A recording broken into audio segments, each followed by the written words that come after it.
يعني هو يوسف من الواضح كده انه هاكر بالفطره بعيدا عن الاجهزه وشغل الكمبيوتر. بص لما ندى اللي بيكرش عليها كانت هتسيب مصر وتسافر بسبب مشكله بينها وبين باباها، خلاها ترجع ازاي في قرارها. اتكلم عن الاب في المطلق، وان مش معنى انه قال لا انه مش بيحبها، هو بيقول لا مش فرض سيطره، قال لا لانه شايف حاجه هي مش شايفاها. فيوسف شرح ده بطريقته الخاصه ليه، ودي حاجه اسمها الهندسه الاجتماعيه، اللي هو لازم تفهم الناس قبل ما تعمل اي حاجه. المهم، ابطال خارقين في مجلات الاطفال، ابطال خارقين في افلام كرتون، ابطال خارقين في مسلسلات انمي، اي حته تقريبا محاطه بالابطال الخارقين بالنسبه لطفل بالاخص، ولما بيكبر برضه. بس الموضوع بيبقى على اوسع بقى وجرافيك عالي وكلام من ده. بس البطل الخارق ده بيعمل ايه بالظبط؟ بص بيعمل كل حاجه، بيمشي برجليه على الحيطان، ممكن يبقى ذكي جدا ويعرف يحسم الموقف بسرعه، ممكن يهد عماره بايده واحده. من الاخر بيعمل حاجه خارج المألوف ومحدش بيعرف يعملها. وفي الغالب البطل الخارق في المطلق محدش بيعرف انه بطل خارق، يعني ملتزم بالتكتم وده لمصلحته. ما هو اصل تخيل كان سبايدر مان قال للكل ان سبايدر مان عادي، ناهيك عن الحكومه اللي هتنط له كل شويه في بيته وتقبض عليه ومن المحكمه دي للقضيه دي. بس كنت هتلاقيه ما بيعرفش ياخد راحته في بيته مثلا، كل شويه حد جاي عشان يتصور معاه، ممكن تلاقيه يوم الاربعاء الجاي في باتل مع سوبر هيرو تاني، فمش هيخلص تقريبا. فالمهم احنا اتعودنا من صغرنا ان البطل الخارق مجهول وما ينفعش يقول لحد هو مين اصلا، وده عامل مشترك في كل شخصيات السوبر هيرو اللي عرفناها، حتى في الكرتون اللي ما كانوش سوبر هيروز بس عندهم مزايا مش عند غيرهم، زي داني الشبح مثلا. الواحد زمان لما كان بيتفرج على حاجه زي دي كان بيتاثر بيها قوي، وكان بيتمنى انه يبقى عنده قوه زيه كده. بس ده طبعا ما بيحصلش ومش بيحصل ومش هيحصل، والواحد كان بيتعلق بالشخصيات دي لان صناع العمل كانوا بيحاولوا بكل الطرق انهم يدوا كل حاجه زياده عن البشر. لا مش القوه الخارقه، حاجات تانية، وهي المثالات زياده عن اللزوم. ايه ده؟ مفيش حد كده. ما اكيد مش عشان بطل خارق يبقى ما بيغلطش. البطل الخارق دايما طلع لنا محب للخير، بار بوالديه،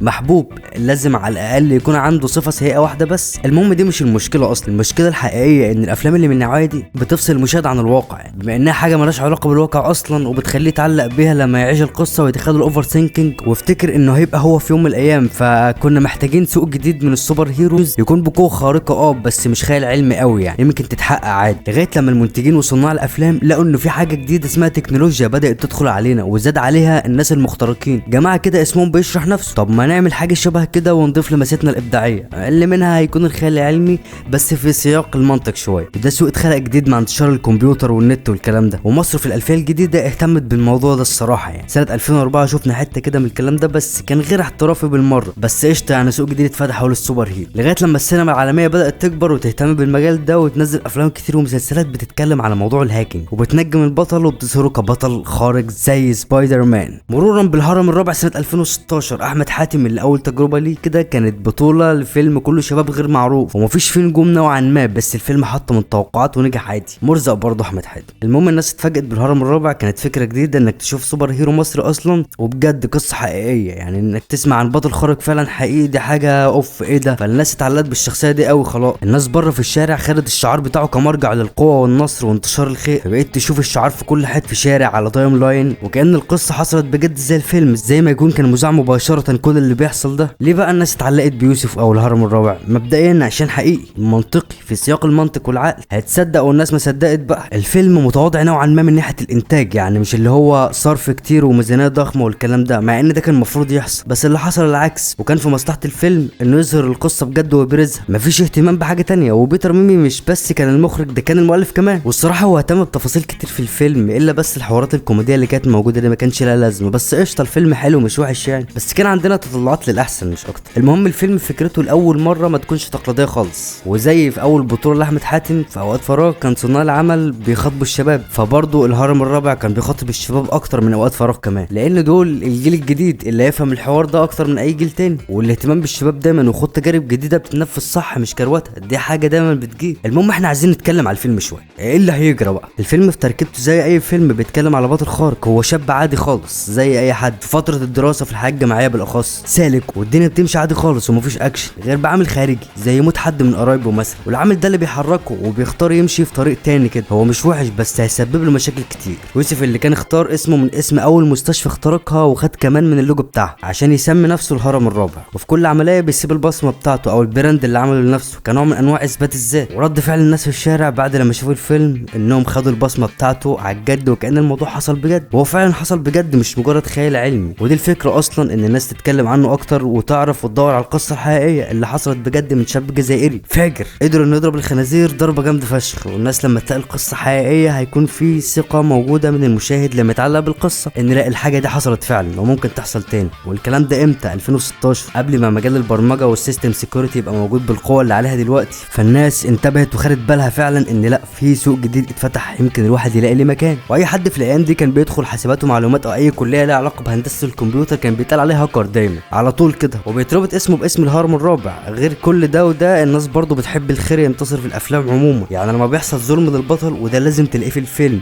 انت بتبقى عايزه ينتصر باي طريقه، بس يا سلام بقى لو الطريقه دي واقعيه وفيها منطق. بطل خارق جديد بيتولد يا جدعان. والناس كانت في حيره في اول هجمه عملها الهرم الرابع، هل اللي عمله صح فعلا بالنسبه للدكتور اللي سرقه ولا ملوش حق؟ ما هي دي برضه مستشفى خاصه وعارف كده كويس، يعني هو مش راح على عماه، بس برضه الرحمه مطلوبه. واللي خلاه يلجأ لمستشفى خاصه او استثماري مش انه راح عشان هي احسن من حيث الامكانيات، لا هو ملقاش امكانيات في العادي اصلا، ملقاش مكان في العنايه المركزه، ووالدته من وجهه نظره ماتت بسبب ان مفيش 5000 جنيه. بس برضه ده ما يدلوش الحق انه ياخد كام مليون من حساب مدير المستشفى اللي يمكن يكون ملوش ذنب في الموضوع. يمكن كان موظف الاستقبال دخل على مسؤوليته الشخصيه، هو كان معاه مفتاح التاكس وكان عارف ومتاكد ان يوسف هيدفع عادي بعد كده. يمكن لو كان كل ده حصل فعلا ما كانش يوسف انحرف وخد طريق تاني حتى لو والدته توفت، لان ساعتها كان زمانه حس ان الدنيا مش وحشه عادي. لكن لما حس بكده وعرف ان الدنيا مش مكان عادل والبيت فضى عليه، قرر انه خلاص لازم يحقق العدل. بس دي ما كانتش اول هجماته اصلا، دي بدايه انطلاقته في تحقيق العدل. بس في اول الفيلم كان بيعمل هجمات بدوافع تانية خالص، يعني صاحب الكافيتيريا اللي كان صاحب موقع الكتروني للدعاره وبلغ عنه، والهجمه اللي بعديها عشان البنت اللي هو كان عايزها او معجب بيها سقطت في الامتحان فعليا بسبب دكتور في هندسه كمبيوتر صعب فشخ. بس هنا المخرج بيوريك الواقعيه وهو ازاي هيخترق اصلا. يوسف او الهرم الرابع او اي هاكر في العالم بيمشوا على مبدا واحد في الاختراق، وهو انه لازم يفهم الضحيه اللي هو عايز يجيبها او يعمل عليها اتاك عشان يعرف هيدخل له منين. ودي فعلا حقيقه، يعني هو هنا بيوريك انه عارف انه مهتم بالبورن فبيبعت له لينك من السكه دي.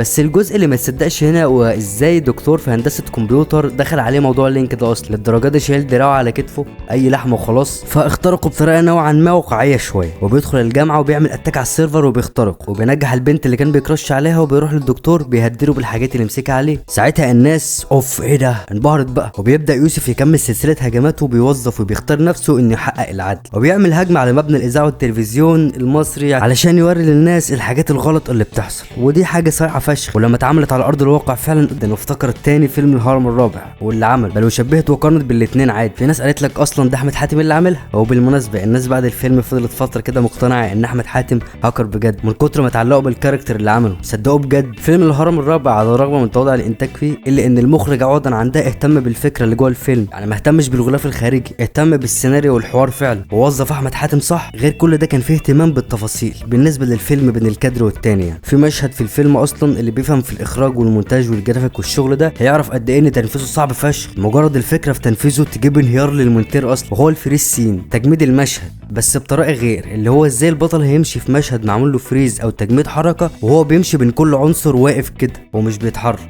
الحركه دي مش جديده على فكره واتعملت كتير فشخ، بس في ناس فعلا بتستسهل ومش بتعملها لانه بجد صعب ومرهق قوي. وفي النهايه الفيلم ممتع. ونوعيه الافلام ده اصلا لما بتتعمل من شاب بالاخص، شاب بجد مش بيمثل انه شاب، الناس فعلا بتهتم وبتتعلق بالفيلم والقصه وكل حاجه، وخصوصا لما يكون التركيز اكتر على القصه والسيناريو مش من حيث التصوير او عربيات او اي حاجه تانية. وبس كده، لو عجبك اللي بقدمه ممكن عادي جدا تسبسكرايب، مش هصل حاجه خالص، شكلوش فشخ. ممكن تروس لايك بقى شكله اروش، ولو عايز تدي كومنت قشطه. ويلا صباحكم مساءكم لذيذ.